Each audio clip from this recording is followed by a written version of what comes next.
I have a bunch of comic book cards. This one you can see, Captain America. He's probably one of my favorites in the Marvel Universe. Reminds me of a time when a good friend of mine, Dan Keene from Missouri, he and I used to have a running discussion about who was better, Cap or Daredevil. I had Daredevil, he had Cap. Most of the time he won. Daredevil, Matt Murdock, has got a couple of character flaws. Cap's got the entire package set up. Not sure why we're talking about comic book characters when we should be getting to work with epoxy. All right, back to work. Here is the comic book card that I'm going to be putting into the epoxy. I was reading where if you take a paper product and put it into epoxy, the epoxy is going to get absorbed by the fibers and stain the card. So I definitely don't want that. What I'm doing is I'm using this Mod Podge to seal this. I've just about finished with the front, and I'll do the back here later on today. What I did find out, I started out using just these little chip brushes, and it really left some streaks behind. Had to sand that down, and I don't really like doing that on paper products. So now I'm using a foam brush, and I still got a little bit of streaks in there, so I'm hoping that that gets worked out as it dries. My level is a little bit off. I can feel when I move my fingers around, I can feel the slight difference in elevation. It's not terrible, it's pretty close, but I think I'd like to get that a little bit better. So when I clamp this down, I think the MDF might have had a little bit of give. So I need to find a stronger surface that won't give as much when I really have to start clamping down. I may end up using some pretty thick plexiglass, maybe find some metal, or just some really, really good wood.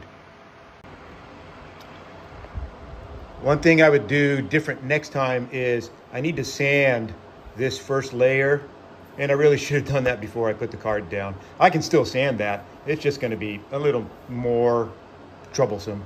Not terribly difficult, just annoying. Real happy with the use of my torch on popping the bubbles off of this thing.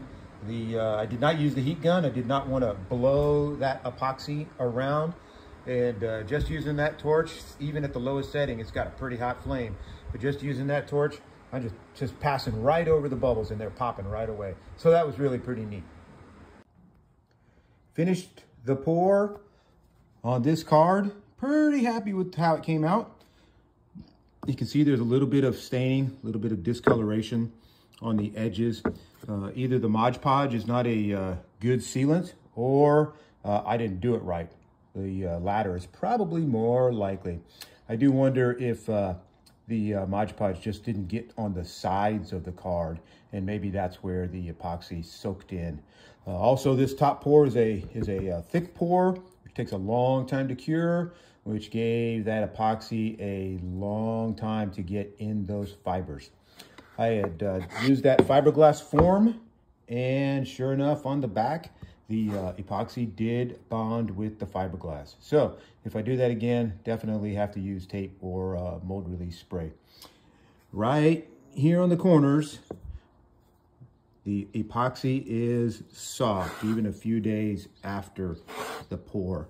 And that's that thick pour without a whole lot of depth. There's just not a lot of epoxy there. So just like the Stone Coat guys told me, that would probably not cure properly because there's just not enough to make the heat that is necessary for the thick pour to cure. But here at 3/8 of an inch, it's pretty good. I like it.